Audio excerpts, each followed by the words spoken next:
as a result of COVID-19? Wash my hands. Wash your hands. What else? Flexibility. Flexibility. How to use Zoom. How to use Zoom, exactly. Has anybody learned anything unique about your group? They're afraid. They're afraid. That's not unique. Rightly so, they're afraid. They're What else? 90s. That's allowed. Do what? I said, that's allowed. They're 90s. It's allowed. Yes, it's allowed.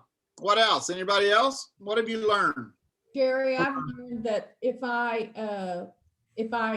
call them or text them on Saturday night before Sunday and ask them to read a specific scripture, they will show up. Okay. Hmm. Give them a specific assignment and they're more likely to show up. Yes. Okay, very good. Neat idea. Now, Donna, you're doing kind of the hybrid in-person and Zoom at the same time, right? I am. Yeah. It's about, Okay. it's about half and half now. I've been running 12, 14 a week. Okay, So I have- so about half and half. Yeah. Very good. Well, there are a few takeaways that we have learned. Actually, all the pastors had to write a document a couple of weeks ago saying what we had learned as a result of COVID-19, and the list has been interesting. I know Bruce Ray has published some of it in the afternoon eConnect, but there's a few things that Ben and Sean and Chris and I say that are our big takeaways as far as how they apply to adult connect groups. And the first thing is that, you know, our connect group leaders have done an amazing job shepherding and pastoring the groups during this time. We have heard so many wonderful stories of how you have taken care of people, how you've gone out of your way to make sure they had what they needed and to minister to them and to care for them and stay connected. And you have really shown yourself to be pastors of your group and shepherds of your group. And I just want to thank you for that and congratulate you on what a great job you have done. I have been in contact with ministers of education and senior adult pastors from all over the country. And I hear them talking about how their groups are not meeting, they're not staying connected in any way whatsoever. And it really concerns me for the future of a lot of those churches that have not had their groups in contact with each other in the last 10 months, 11 months. And our leaders have just done such a wonderful job of staying connected. So thank you for that. I appreciate that so much. The second thing that we have learned is that a group's ability to stay connected and its effectiveness to minister, to effectively minister, really depends on four major things. And the first one is the depth of relationships that the individuals had to each other prior to COVID. So some of your groups had people that were really connected well, and they have stayed well connected with each other. Even if they were in isolation or couldn't get to each other and be with each other, they still stayed well connected. The reverse of that is members in our class that were not well connected before COVID or even less connected in most cases now. They have drifted further away instead of drifting closer in many cases. And so, you know, that's an area that we're going to have to keep watching and working on. The other thing that really has determined a group's ability to stay connected and effectively minister to each other has been the level of leadership involvement, the leader of the group. And Ben and I was talking about that earlier today. You know, all of us, in addition to teaching classes, teaching groups and leading groups, we all have other responsibilities, whether it's family or work or other things at church, a lot of different things going on. And it's hard to be the sole leader of a group, no matter what that size of group is. And so one of the real takeaways is that it's important for our groups to create structure, leadership structure within the group that helps the teacher or helps that main leader effectively lead and keep the group connected. So that's an area that we need to, some of our groups really need to work on, is creating that structure, bringing in more people within the group to take on leadership roles, even if it's seems like maybe a small role. At least it gets them involved in caring for each other. The third thing is the size of the group. And we noticed that in this case, the smaller the group, the better they were at staying connected and ministering to needs in most cases. There's always exceptions, but the smaller the group was, the better that in most cases they were able to stay together. And that's a real key for us going forward, is to be very intentional on how we structure, especially new groups, where they might be groups that will remain smaller, 10 people, 12 people, because that was a good size for staying connected during COVID and ministering to each other. And then the last part is actually part of that leadership structure, some type of care group structure. Some of our classes already had that in play. Others tried to put it in play after we got into the pandemic, of getting their groups kind of broken up into some care groups. But it has shown how vital that is for reaching out beyond just the few people that the teacher stays connected with, and creating a way for communication both to and from everybody in the group. Another takeaway is that a person's attachment to the group during the pandemic correlates to their attachment or their involvement prior. And that's not just in Connect groups, that's church as a whole. And down at the bottom, you may say, I've got core, committed, and crowd. The core group, they're with us. You're the core group. You're part of the core group of the church and as a whole. And you're definitely the core part of the core group of your Connect group. That second group, though, that committed group, they're the ones that are, they're willing to do whatever. They're always there. They are very much a part of your group. When your group gets together, they're there. And for the most part, that committed group is still there. 10 months into the pandemic, they're still with you. Whether you're meeting in person or not, that committed group is still with you. The third group, though, that crowd, that's kind of the fringe group. They're the ones that maybe were not really plugged in to begin with. Maybe they were not real regular in their attendance. They were the ones who haphazardly showed up to fellowship times and to class meetings and stuff. And the sad reality is we have lost a lot of that crowd. A lot of that crowd is just gone.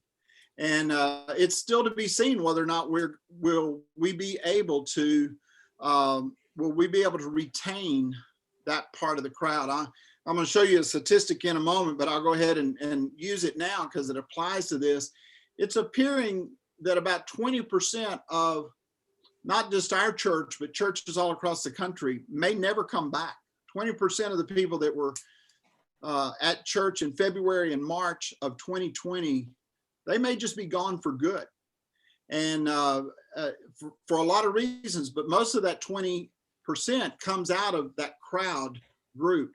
And we're going to have to, at some point, come to terms with the realization that no matter how hard we work, we may never get that 20% back. The great news is God is sending so many people to our area that there's a whole lot more than 20% out there still for us to reach.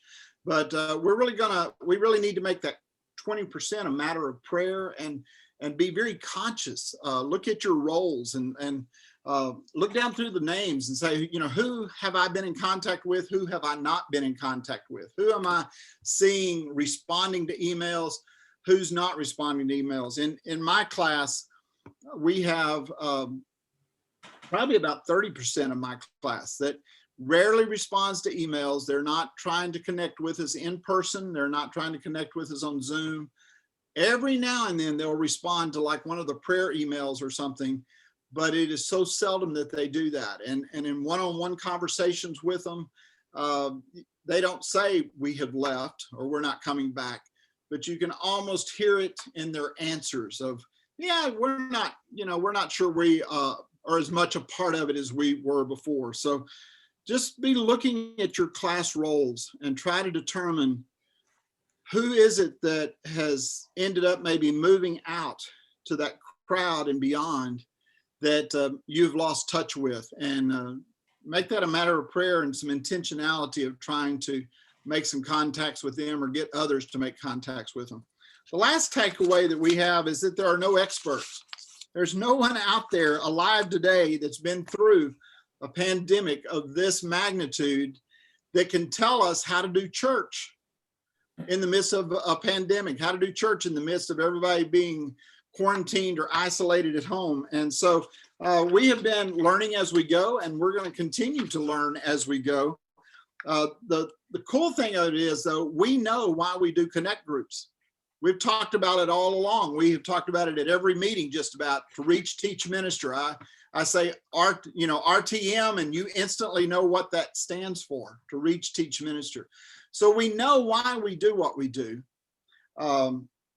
Even in the midst of the pandemic, even if there's no expert to tell us, we know here's the basics. Now we start looking at it and saying, how do we do what we know to do in such a way that not only are we able to minister to those that we already have as part of our groups, but we're able to reach additional people that are either moving into the community, attending the church, or that are part of the church and have not been a part of a connect group in the past, but now may wish to do so. One of the things we've learned, and I remember a couple of years ago in a connect group leader meeting on Wednesday night, us having a big discussion on which comes first: reach, teach, or minister. And some of you in the room said you reach first, and some said no, you got to minister first, and others said no, you teach first. Which is it? And I have always kind of believed you reach people in order to be able to teach people, and you teach people in order for them to be able to minister to people. And so the order that I have it in front of us right now is the way that I have always thought that it really worked. We reach, to teach, to minister. But we have learned in the midst of COVID that we've got to switch that. We've got to change that around. And ministry has to come first. The caring part has to be first. So I want to challenge you as connect group leaders to begin looking at your group from a standpoint of, how do you minister effectively? How do you minister in ways maybe you have not thought about in the past? What ministry is needed that is not real visible on the surface that may be needed? And how does your ministry within the group look to each other? How does someone in that group perceive ministry taking place? Are they really being ministered to? Are they being cared for in the midst of COVID?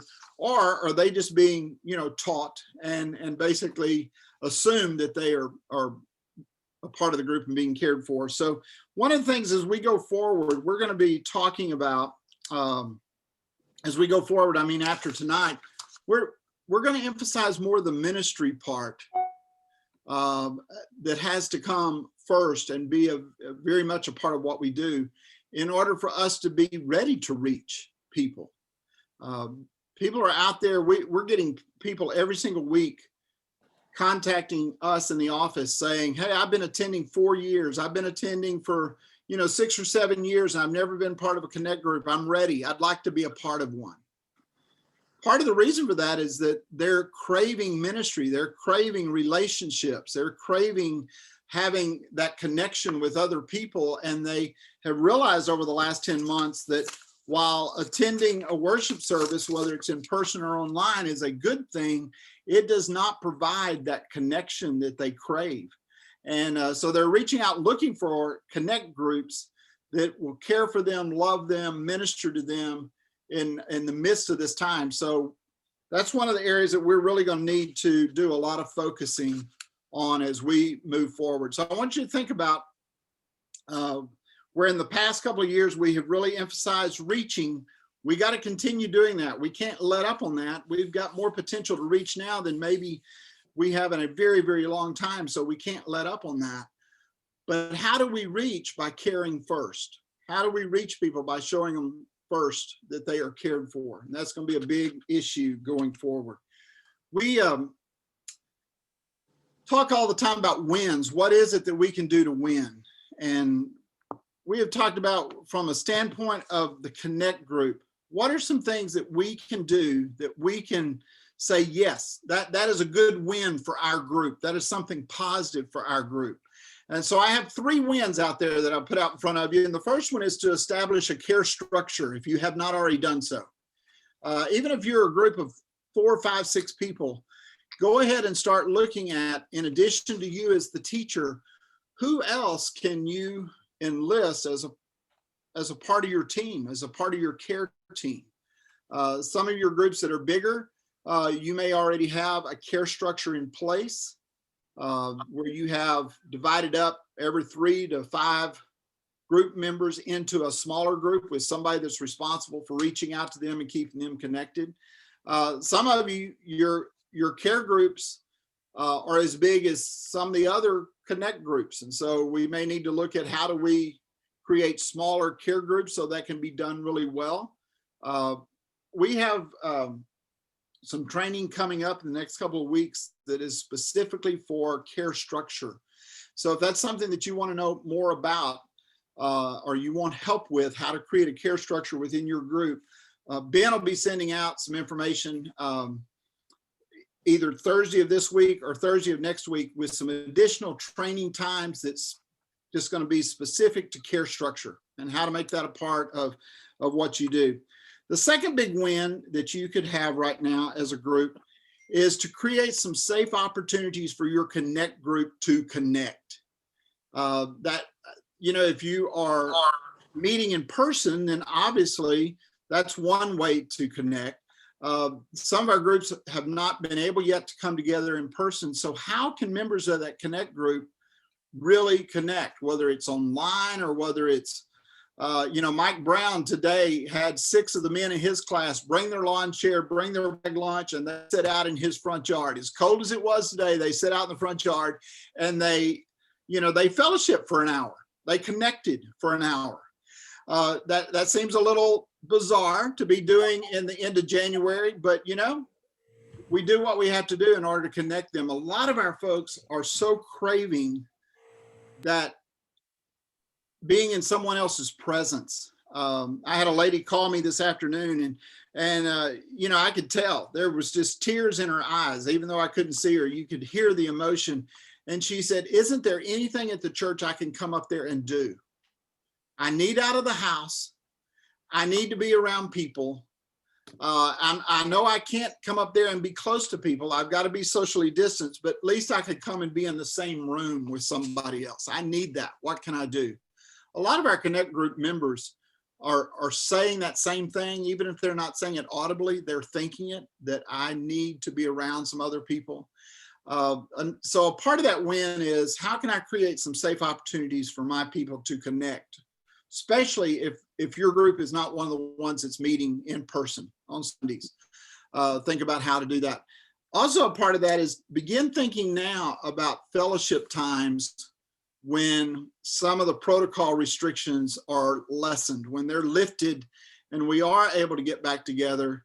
There's still going to be a lot of people that are not going to want to rush right back into a typical fellowship that we have had in the past. So spend some of this time kind of thinking through when we do get back together as from a standpoint of fellowshipping and things like that.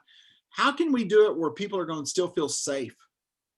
We may have social distancing. We may have masks for a long time to come, months and months to come. And so there's not going to be this magical moment when a light switch is clicked and all of a sudden we get back to the way we were in February of 2020. So begin thinking through remainder of this year. You may not be able to you may have a target date for some fellowships and they may have to be postponed or changed because of what's going on COVID wise. But go ahead and be thinking through how to get your class together as soon as it's safe to do so. How can you get together maybe in some unique ways? And then the third one is to begin building a prospect file just for your class. I know we occasionally have prospects that we're able to send you, people that come to a worship service or people that contact the church, and we try our best to fit them up with an age group that we feel they most would respond to. But go ahead and start looking at how do you build your own prospect file. And we're going to have some Zoom training specific to that in the next few weeks as well. So how do you have a prospect file that you can really work and you can get the members of your class to add names to and add potential class members to that prospect file? So 3 wins right now for you is, if you don't already have one, create a care structure. If you have one, let's work on improving it. Second thing is begin thinking through how to get class members connected, unique ways, safe ways to do that. And then the third thing is to go ahead and begin building prospect file. One of the reasons is that 20% I talked about, that 20% that may not come back. We need to be thinking through, okay, how do we build our classes even back to the sizes that they were a year ago if we know 20% or better is not going to come back. I told you earlier that there's no one really alive today that can teach us a lot about how to do church in the midst of a pandemic.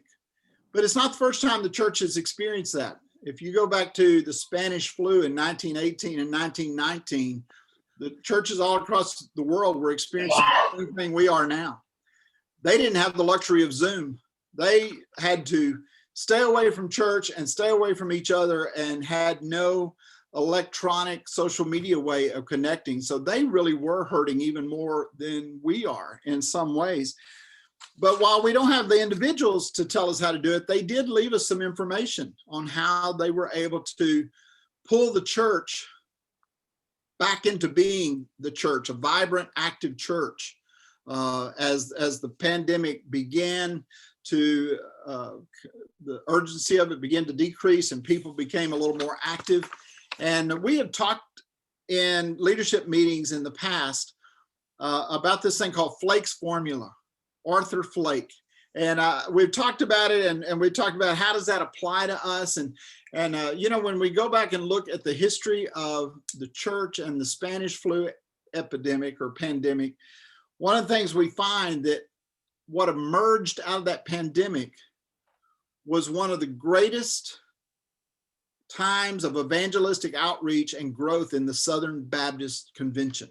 During those early years of the 1920s on into the 1930s, the church just came alive. They had come through the worst time of their life. They had seen thousands and thousands of deaths. They had seen thousands and thousands of people seriously ill. They had seen people lose their homes and their jobs and churches close and businesses close. And sounds a little bit like today, but they survived. And not only did they survive, but they figured out how to really thrive in the midst of that and capitalize on it. And we can do the same thing. We have to do the same thing. Here's that formula that we call it Flake's formula today, simply because the man who sat down and figured out, okay, here are the steps to how to grow a great Sunday school program. I use the word Sunday school because that's the term he used. We would say a great connect group ministry today, but he called it a great Sunday school ministry or a great Sunday school program. And he said, the first thing you have to do is to know your possibilities. And we're learning what are our possibilities now. We're learning that one thing is that people are moving into Sumner County in droves. They're just constantly moving in. I don't know if you saw the Tennessean last Wednesday, but there was an article that Tennessee is the #1 U-Haul state in the nation for 2020, meaning more U-Hauls crossed the border into Tennessee than any other state in the nation, which tells us not just U-Haul, but every other moving company is doing the same thing. People are coming here and people need Jesus. We know that about 60% of Sumner County is unchurched. So, tomorrow morning when you go outside, it's daylight, look around, stand in your driveway or at your front door and look around at the homes and realize that approximately 60% of those homes are unchurched families. So the possibility is great. The second step was to enlarge the organization. We're going to talk a little bit about that in just a moment. Third step was to enlist and train. The fourth is provide space and resources. And then the fifth is to go after the people. So talking about the possibilities, I've already talked about 60% of Sumner County is unchurched, and people are looking for those relationships and those connections. I told you we have been getting emails and calls every week in the adult ministry office of people that have been saying, I've been here for a long time already, or I've been watching on the computer, or I've been watching online, but I'm ready to get really connected with somebody. We've had multiple people join the church just in the last couple of weeks that was their story. We've had people come to know Christ in the last few days, that was their story. People are looking to connect. They're looking for relationships. So the possibility is great. We also know that about half of First Baptist Church Hendersonville membership is not in a connect group. There's about 4,900 people registered in connect groups. That's babies all the way through adults, 4,900 people. And yet we have 10 to 12,000, based on how you count them, members of the church. So over 50% is not a part of connect group. Many of those people didn't want to be a little over a year ago. They didn't want to be a part of a connect group. A lot of them are wanting to be today. They're wanting that connection. The other two pieces there have been a couple of job changes or responsibility changes that are really going to help us in the connect group world. The first one, Jeff Lake, I think most of you probably know him. He's been the director of the Family Ministry Center, and he is moving more towards being the director or the minister of community outreach. His job in 2021 is to help us as a church get out into the community and do things so that not only does the community know who we are, but we get to know people in the community and be able to invite them into our connect groups and invite them into a relationship with Jesus Christ. The other person is Jake Poor. He has worked down in FMC for several years.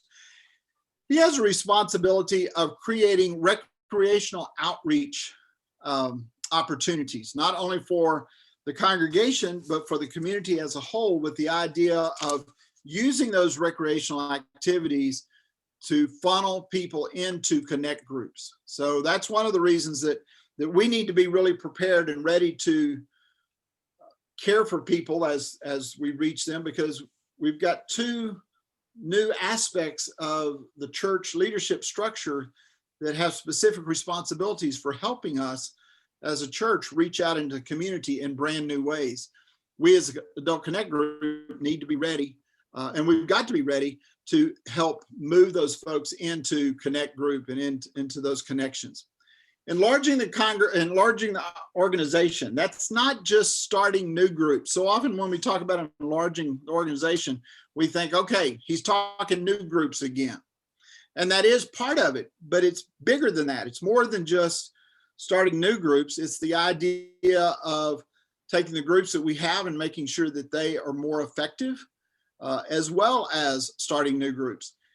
Based on the number of adults that we currently have in Connect Groups role right now, we should have 155 groups. There's a formula out there that you need to have one group for every 12 to 18 people if you're going to effectively minister to them and care for them. That you need one group for every 12 to 18 people. I took the high side of 18 and did the math, and out of the 2,800 current adult Connect Group members, if we use that 1 to 18 ratio, we'd need 155 groups. We currently have 86 groups, so that leaves us short about 69 groups. And if you think, okay, where are there 69 spaces? Well, we're just going to have to be really creative with that. Bruce Raley says all the time, God has already put in our church everyone that is needed to do the ministry that God has called us to do at this exact moment. So we feel confident that the workers needed are there, the space is there. We've just got to be creative in finding them, enlisting them, training them, and utilizing that space. So we have a goal of this year of trying to begin 52 of those 69 groups, 52 groups out of those 69 during the year 2021. And we're going to start those to be intentional or intentionally remain small. Does that make sense? So often we start a group with the idea of how big can we grow this group? COVID-19 has taught us to start thinking about how small can we keep this group?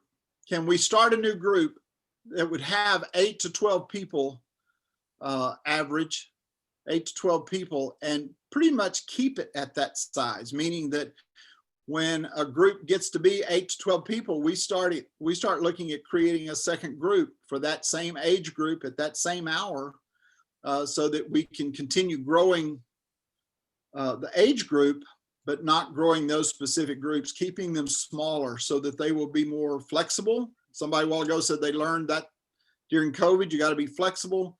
Small group can be more flexible. They can be more connected.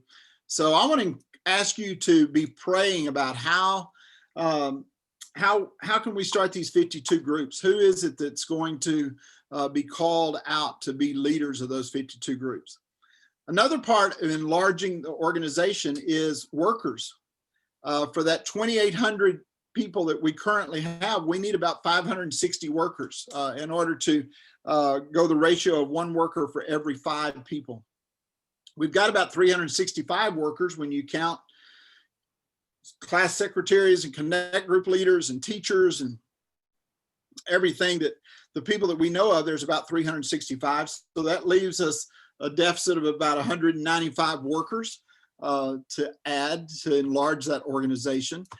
And part of that 195 workers is a group of people that we're calling directors. We have talked about that some in the past. We've had a few people serving in that role, but we are getting ready to intentionally grow the directors so that there's 1 director for every 8 groups. The director's job is not to tell you how to do your job. The director's job is not to be your boss. They are to be your communication from us to you and you to us, and to be part of that communication and the encouragement and to model a care structure. It's real difficult for us to say, you need to create a care structure for your group if we haven't created a care structure that includes you, because you would be in somebody's care group as well as the teacher, as the lead person. So we currently need 19 directors. We have 4. We're in the process of enlisting some more to bring us up to a total of 15. And you may be asking, where are you getting these numbers? Well, it comes right out of that formula that I was telling you about. They were successful in the 1920s and the 1930s when they stuck to a formula that helped them to meet the needs of people and minister to people and grow well, instead of haphazardly doing it with a plan.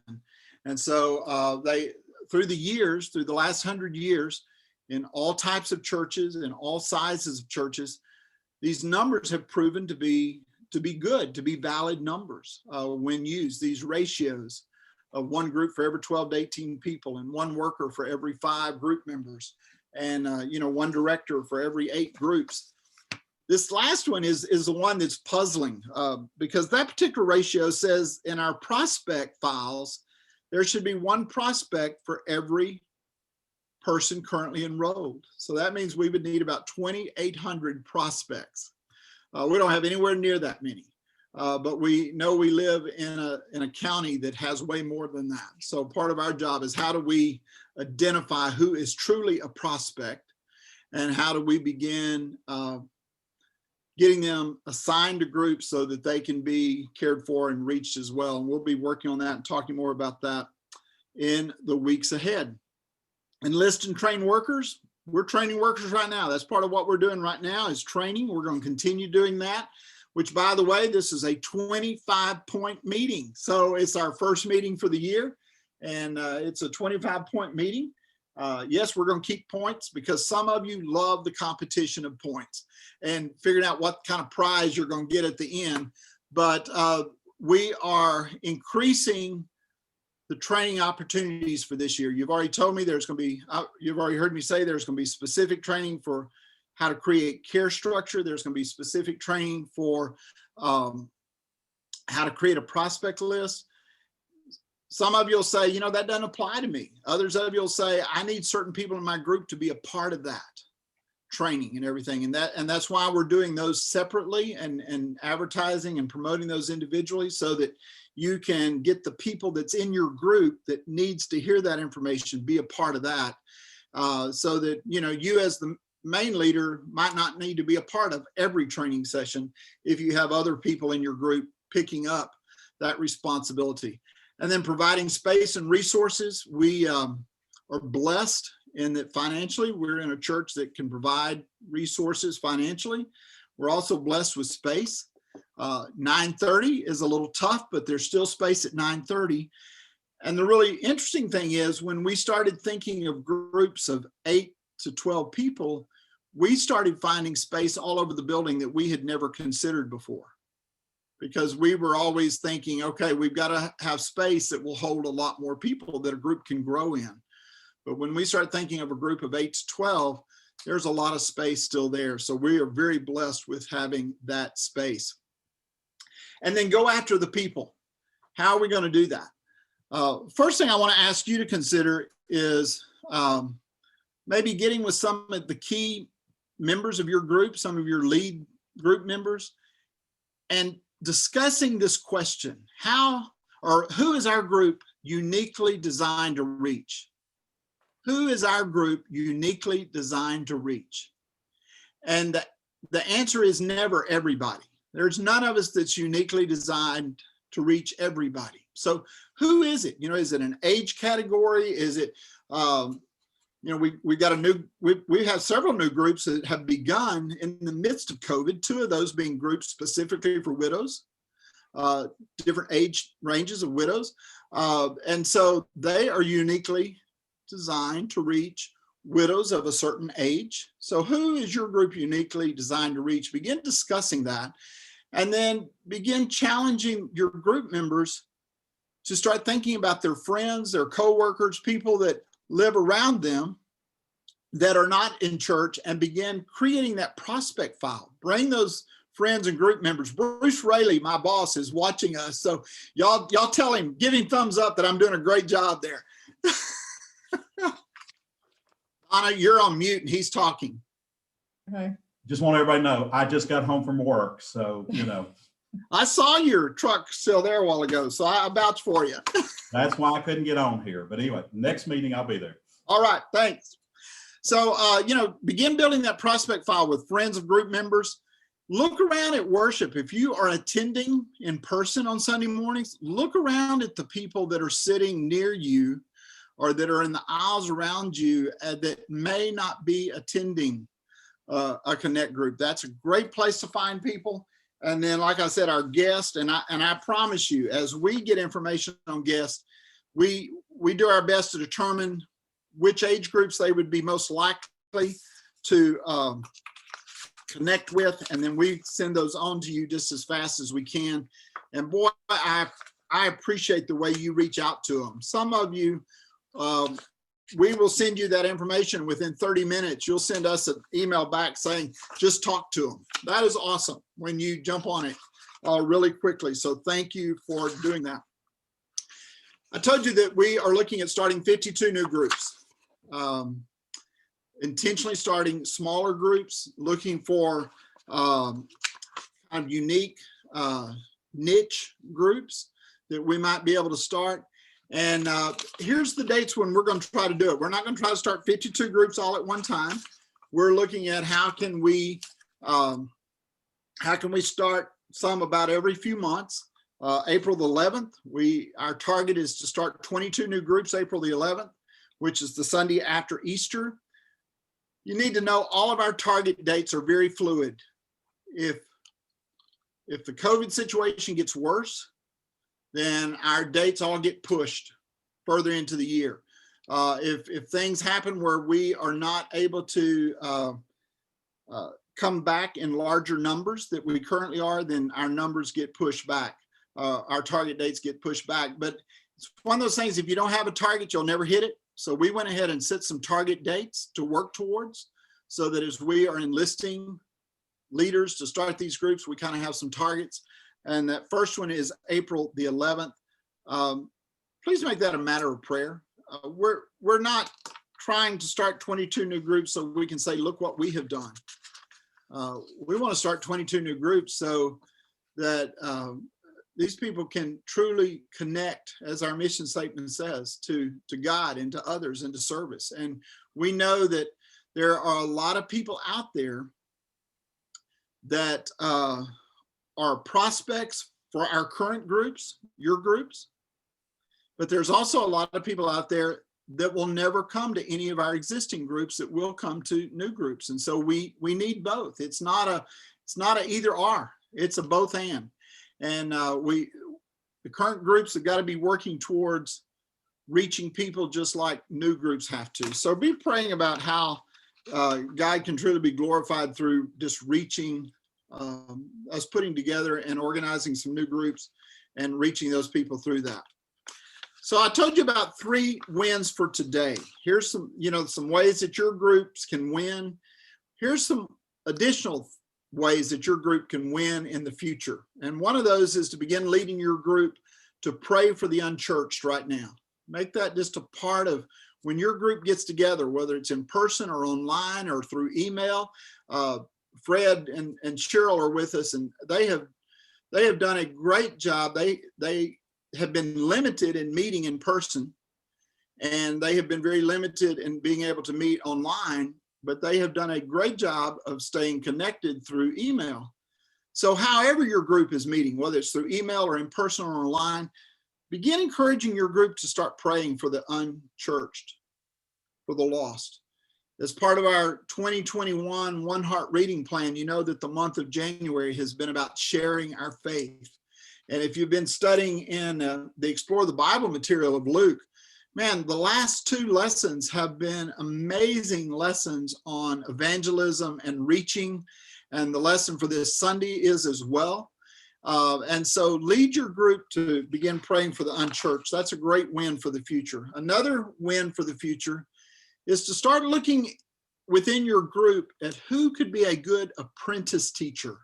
That's not a co-teacher. That's an apprentice teacher. So Mike Brown is with us, and his co-teacher, he and Carrie Massey co-teach class. What we're asking is look for that person that is not the co-teacher, but an apprentice teacher that you can begin training with the knowledge that eventually that person will leave your group and go start a new group, that they will learn from you how to teach, how to lead, and then they will come out of your group and be a teacher for another group, be an apprentice teacher. And then the third win is to begin identifying those prospects within your group that could help start a new group. Who are some people within your group that could pull away from your group, maybe even just for a season? Some of them might eventually even come back to your group, but basically serve as missionaries that will come out and help start a new group. Several of you have had groups that have done that in the past, and you've had people come out of your group to help start a new group, and some of them stayed with the new group, and some of them eventually came back to your group once the new group got strong enough to stand on its own. So begin identifying prospects from within your group for helping start those new groups. And as you discover some people in your group that you think would be really good at helping start some new groups, send those names to Ben, or send those names to me or to Sean or Chris, and just let us know who those potential prospects for starting new groups are from within your current group. The last thing, I have a book for you, and we will get this to you. We'll either hand deliver it to your door, or we'll get it to you some way or another.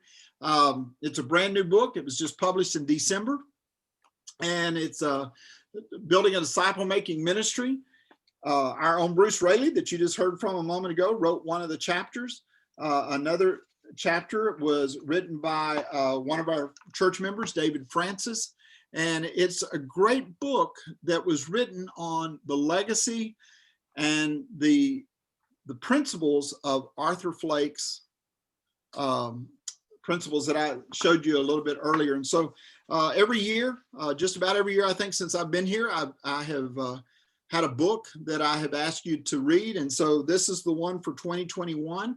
It's a little longer than most of the books that I have given you in the past, but it's still only like 145 pages. So it's not a really large book, and it'll be worth 100 points after you read it. Let me know that, but we'll get that to you since you were with us tonight. We will get that to you very quickly. What questions? I have done a lot of talking in order to get through a lot of information. What questions do you have? Anybody? Anybody still with me?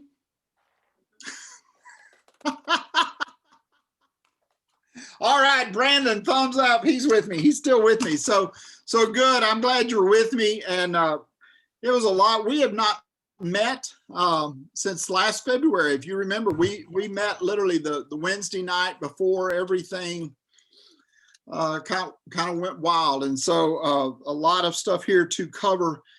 I put a screen up there with COVID-19 protocols. These are the things that are going to live with us for a while. And I want to encourage some of you are beginning to get the vaccine, and just know that the vaccine doesn't mean that all of a sudden you no longer need to social distance or wear masks.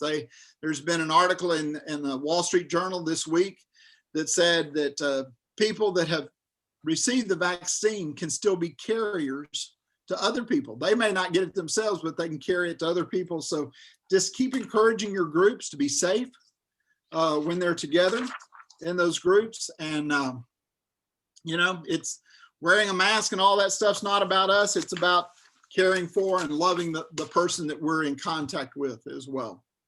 Anything else? Jerry, any statistics within the church about how COVID has impacted people? No, I don't know. As far as statistics, I don't know that. We have tried our best to keep a running list of the numbers of people that we know of that have had it or that have tested positive.